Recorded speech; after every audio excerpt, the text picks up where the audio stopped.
What's up, squad? So the situation in the Sudan civil war is getting out of hand fast.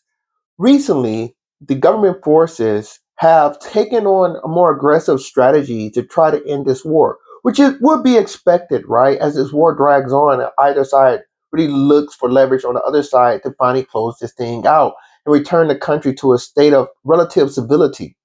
The government forces are taking two new strategic aims right now. One is they're trying to bring on the factors. They're basically giving a form of amnesty or offering recruitment to RSF soldiers and giving them an opportunity to lay down their weapons at no persecution.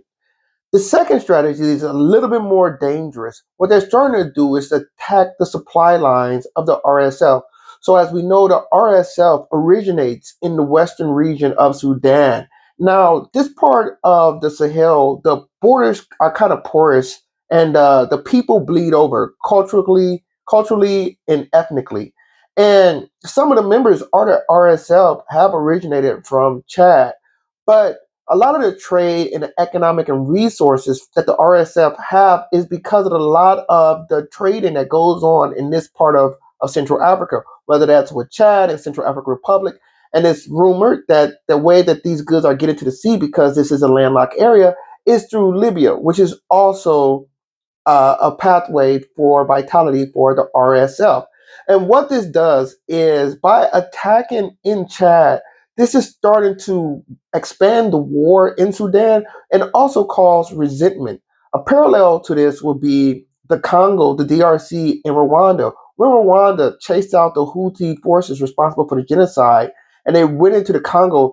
The Rwandese, some believe, never really left, and some believe they are controlling interests behind M23 and in the Kivu regions. And that's what you're thinking about here. If you have a situation where the Sudan forces are penetrating into Chad, and the only way they feel as though they can get security is by attacking a neighboring force, even if they win this war, you're looking at a contingent Sudanese force operating in the eastern half of Chad.